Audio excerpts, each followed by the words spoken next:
Je vous ai préparé mon programme électoral.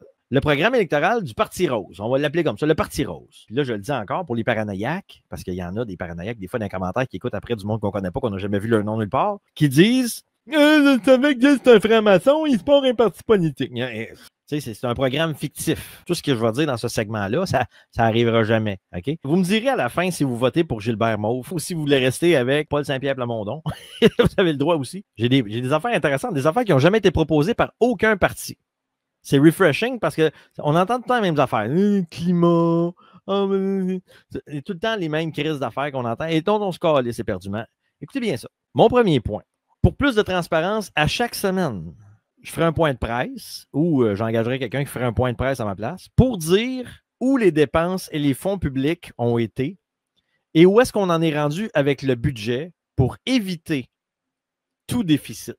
Deuxième point, interdiction aux hommes ou les chromosomes XY dans les sports féminins. Évidemment, troisième point, c'est juste normal, retrait immédiat de la taxe carbone, bien entendu. Je définancerai le jour 1 les universités, les cégeps qui font la promotion LGBTQ. Je demanderai le jour 1 une enquête indépendante sur la gestion COVID-19.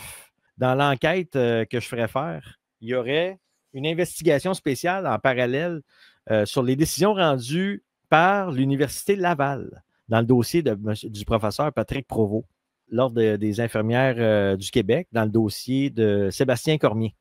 Donc ça serait jour 1, ça serait parti pour une enquête indépendante là-dessus. Après ça, je réduirais le nombre de ministres, puis je couperais aussi dans le gras de la bureaucratie inutile pour économiser des fonds publics. Dans le plan, ce serait terminer les subventions pour les artistes, puis tout ce qui est au niveau des arts en général. Les subventions là, pour les arts, ce serait fucking terminé. C'est terminé les subventions. Tout le monde égal. C'est pas au peuple à financer ce genre de choses-là.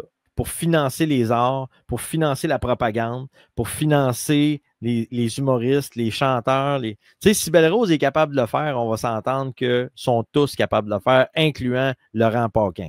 Il doit être capable aussi. Je suis pas mal sûr qu'il a les reins financiers plus solides que Gilbert Rose. Ouais, c'est ça. Fait qu'avec tout l'argent qu'on va sauver, on réduit considérablement les impôts des familles puis des petites entreprises. N'oubliez pas, à chaque semaine, on fait un bilan. On fait un bilan financier pour dire, OK, on a gagné tant, on est rendu à temps. OK? On s'arrange pour essayer de ne pas arriver en dessous, là. Après ça, on augmente les chèques de pension des personnes âgées, bien entendu, parce que c'est nettement insuffisant. Après ça, écoutez bien ça, vous avez peut-être aimé celui-là. Moi, je mettrais Robert Béliveau, moi, comme ministre de la Santé. Hein? Aimeriez-vous ça? Puis je mettrais, écoutez ça, vous allez peut-être trouver ça drôle, je mettrais Patrick Provost comme Top Gun. Pas mal sûr qu'il serait plus compétent que ce qu'on a là présentement, là. Hein? Je bloquerais aussi le plafond d'augmentation des tarifs d'Hydro-Québec parce que là, eux autres, ils planifient tout le temps à la hausse. Hein? Ils veulent tout le temps monter les prix, monter. Puis eux autres, ils se donnent toujours des plus gros bonus au bout. Après ça, moi, je voterais une loi spéciale aussi pour protéger votre liberté d'expression, ces réseaux sociaux. Parce que là, évidemment, ils veulent tout faire pour essayer avec la loi C2, puis potentiellement peut-être reprendre le projet de loi C63, puis essayer de vous former à gueule. Moi, je voterais pour que vous puissiez conserver votre liberté d'expression sur les réseaux sociaux. Par contre, toute drag queen qui voudrait entrer en contact avec un kid de moins de 18 ans serait passible d'1 année de prison puis une amende de 10 000 $. Ça, ce serait dans le programme, ça. Toute drag queen qui veut rentrer en contact avec un jeune, veut lire des histoires à des enfants qui ne sont pas en âge de comprendre qu'est-ce qui se passe, c'est 1 année de prison puis 10 000 $ d'amende. Puis les bibliothèques, les écoles qui feraient la promotion de ce genre d'événement-là, ils seraient mis à l'amende, eux autres aussi. Ce serait 10 000. Donc, ce serait terminé, ces folies-là. Après ça, j'aurais priorité aux Québécois de souche à l'embauche pour un emploi à qualification et à compétence égale avec un migrant. Donc, le Québécois qui est à compétence égale, ils ont le même background, ils ont le même pedigree pour une qualification. C'est dommage, mais l'avantage va aux Québécois. La priorité aux Québécois. Et l'idée suivante que je m'apprête à vous donner, je pense que c'est la meilleure. Je donnerais, et ça, je gagnerais mes élections juste avec ça d'après moi, je donnerais un incitatif aux familles québécoises de souche. C'est important le mot de souche, à faire des enfants. On parle d'une prime à la naissance. Tu fais un kid, on te donne 5 000 $ à la naissance du kid. Tu as 5 kids, parfait, on te donne 25 000. Québécois de souche, on te donne 5 000 par enfant que tu mets au monde. Papactou puis Mamactou, eux autres, ils ont 0 prime. 0. Ouais, mais tu nais au Canada. Non, non, t'es pas un Québécois de souche. Québécois de souche. Papactou, Mamactou, 0 prime. Pourquoi? L'objectif est de freiner le grand remplacement. C'est de freiner tout l'écosystème qui font en sorte pour essayer d'expulser les Québécois, de tuer la culture pour le peu qui reste, de tuer la langue et d'engourdir le Québec d'une islamisation cancérigène. Sacrément, je devrais faire de la poésie, moi. Mais les poètes hétérosexuels, ça arrive, ça n'existe pas, donc je veux juste fermer ma gueule avec ça. Donc, les Papactou, les Mamactou, 0 prime. Terminé. Et la raison pour laquelle est-ce que je voudrais faire ça, c'est que selon l'Institut de la statistique du Québec, en 2024, il y a 77 400 bébés qui sont nés au Québec. Et là, je le sais, c'est pas le chiffre. Oui, ça, c'est le chiffre exact de l'Institut de la statistique. Mais là-dessus, il y a des Papactou, il y a des Mohamed qui sont nés là-dedans. Donc, mettons que sur les 77 000, il reste. Et là, je le sais, c'est pas le chiffre. Oui, ça, c'est le chiffre exact de l'Institut de la statistique. Mais là-dessus, il y a des Papactou, il y a des Mohamed qui sont nés là-dedans. Donc, mettons que sur les 77 000, il reste. Et là, c'est là que le chiffre, là, c'est approximatif. Mais mettons qu'approximativement, il y a 40 000 Québécois de souche qui sont nés au Québec. Ça donne 200 millions de dépenses qu'on investit dans le futur du Québec. Donc, oui, c'est un 200 millions qu'on rajoute sur les dépenses. Évidemment, on coupe ailleurs. On réinvestit dans la santé aussi, c'est important. On ne coupe pas des 1,5 milliard en santé, ça c'est évident. Mais c'est un 200 millions qu'on investit. Par contre, on investit dans le futur du Québec. Là, on perpétue la tradition. Là, on s'assure que la langue française reste la langue numéro 1 chez nous. Puis on incite le monde à faire des petits. Plus de Denis, plus de Mireille. On veut plus de petits Québécois. Puis on essaie de négocier avec le fédéral pour essayer de slacker un petit peu les turbans. On slack les turbans. Hein, on essaie d'un petit peu moins de turbans, si possible. Et en parlant de Mohamed, mesdames et messieurs, dans mon programme, il y aurait ce qu'on appelle une interdiction de prière en public. Donc, chaque citoyen qui perturbe l'espace public en priant d'une façon quelconque, là, que ce soit en bloquant une rue ou peu importe, là, en imposant sa religion dans l'espace public, se verra remettre un constat d'infraction de 1 500 $ par personne. Ça vous rappelle quelque chose, 1 500? J'ai fait exprès pour choisir 1 500, oui. Ah oui, j'ai fait exprès. Votre folklore, vous allez le pratiquer chez vous ou dans votre lieu de culte adapté à cet effet. OK? Également. Et ça va peut-être en faire sursauter quelques-uns, mais dans mon programme électoral, j'aurai la peine de mort. Ah, ça fait. Ça, il y a beaucoup de gens. Ça, c'est 50-50. Ça, il y en a qui sont d'accord, il y en a qui ne sont pas d'accord. Je respecte votre point de vue. Mais moi, j'établirais la peine de mort pour toute personne qui serait coupable de viol d'enfants, de trafic humain ou pour tout homicide volontaire dont le sujet est trouvé coupable sans l'ombre d'un doute. Il ne faut pas qu'il y ait aucun doute. Aucun doute. Là. Toi, tu as tué quelqu'un volontairement avec une arme. Tu as violé un enfant. Tu as fait du trafic humain. Tu as scrappé des vies. Parfait. À la seconde que tu es trouvé coupable, au lieu d'entretenir le détenu en prison, ça coûte une fortune. Ça coûte une fortune d'entretenir ces gens-là. Ça coûte une fortune d'entretenir ces gens-là. Le lendemain de la sentence, injection létale.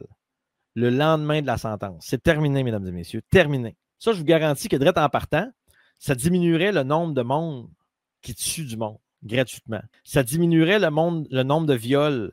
On entend tout le temps ça, un viol par-ci, un viol par-là. C'est tellement banalisé. Ça en est rendu quasiment banal. On entend ça. Rendu en France, là, présentement, c'est viol après viol, coups de couteau, les enfants, ça se crise des coups de couteau. Puis c'est rendu banal. C'est un sujet banal. Les femmes qui se font harceler dans le métro, putain, tu salope de connasse de ta mère, va. C'est rendu normal. C'est banalisé. C'est rendu qu'il n'y a plus une fille qui ose sortir ou prendre le métro sans se filmer dans le métro parce qu'ils se font tout le temps interpeller par Abdul. Ils ne sont pas capables d'accepter qu'une fille mette une robe. Ils ne sont pas capables de contrôler les hosties de pulsion. Fait qu'eux autres, ils calissent des capines sur la tête de leurs femmes.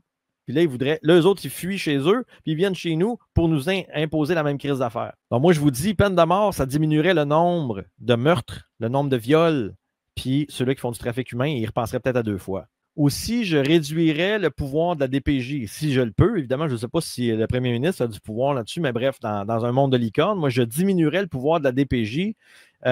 Comme ça, ils ne pourraient plus s'immiscer dans toutes sortes de petits dossiers nébuleux de façon douteuse, comme ils l'ont fait pendant la COVID-19. Moi, j'ai vu toutes les crises de dossiers possibles pendant la COVID-19, des parents qui se sont fait harceler pendant la COVID-19, des parents qui s'émissaient. Là, les directeurs appelaient justement la DPJ pour dire que les parents ne voulaient pas faire vacciner les enfants. Ça faisait de la chicane. Il y a eu des séparations à cause de ça.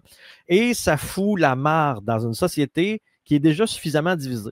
J'abolirais plutôt de façon absolue et définitive les primes sur les véhicules électriques. Ça serait terminé, les primes sur les véhicules électriques. Même pire que ça, je chargerais une taxe sur l'importation de véhicules électriques au Québec. Donc, la personne qui voudrait acheter un char électrique, ben, il serait obligé de payer la facture de la taxe qu'on leur refile. Donc, ça en refroidirait peut-être 2-3. À l'école, ce serait fini l'éducation sexuelle au primaire. Ça irait au secondaire. Il n'y aurait pas un de cours de sexualité qui se donnerait avant début du secondaire. Ouais, à date, les votes, pour moi, là, ça, Chris, on est arrivé d'avoir là, je check les cartes de membres, je pense qu'on est rendu à 10 000 déjà. Après ça, au primaire, puis au secondaire, ça serait fini les théories de genre, puis les histoires de racisme systémique, là, puis de folie. Ça serait terminé tout ça. Concernant le choix médical, parce qu'on l'a vécu au Québec, tout le monde ici s'asseoir, je pense qu'ils ont tous un petit trauma avec ça, là. Il faudrait que l'État respecte le choix médical. Et en aucun cas, si j'étais élu, mettons, je vous le dis encore, je ne me présente pas en politique, mais je devrais quasiment. En aucun cas, un Québécois pourrait être menacé d'une quelconque façon, que ce soit par un employeur ou par l'État. Il ne pourrait pas être menacé d'une quelconque façon s'il refusait un acte médical sous peine d'amende de 2000 $. Ce serait 2000 $. Si ton boss t'oblige à te faire vacciner pour rentrer travailler, 2000 $ d'amende directement. Après ça, ce serait l'expulsion des migrants dans leur pays d'origine pour toutes les, mettons, tout ce qui est membre des membres de gangs de rue qui sont coupables de crimes. Eux autres, ce serait l'expulsion immédiate dans leur pays d'origine. Même si ça fait 10 ans qu'ils sont ici, puis ils ont le papier, puis tout, ce serait expulsion directe. J'interdirais aussi, tout ça, ça ferait du sens en tabarnak. Moi, j'interdirais tout ce qui est masque et foulard durant des manifestations, parce que là, c'est facile pour les terroristes domestiques d'aller se crisser un masque d'en face, puis des lunettes fumées, puis des foulards. Ces gens-là sont impossibles à identifier. Donc, ces gens-là, il faut les rendre visibles. Donc, si tu veux participer à une manifestation, tu veux être légal, c'est à visage découvert. Il faut être capable de t'identifier. Donc, vous me direz si vous préférez le parti mauve ou si vous aimez mieux les pleutres qui sont dans le top des sondages présentement. Sachez que le contenu présenté aujourd'hui ne peut être gratuit uniquement que parce que des membres YouTube et Patreon encouragent la chaîne, ainsi que les nombreux contributeurs qui participent à mon travail par virement Interac. Vous aussi, vous pouvez devenir membre YouTube ou Patreon en cliquant sur le petit lien sous la description. Une fois rendu, tu cliques sur « Se joindre ». Ensuite, tu choisis ton forfait selon ton budget. Ensuite, tu confirmes et voilà, tu es maintenant contributeur officiel de la grande famille de Games & Roses. Et si vous cherchez des billets pour profiter d'1 heure en humour et 2 heures en musique avec le Je m'égare Band, rendez-vous au www.gamesandroses.com. Bon live! Fuck you, Belle Rose,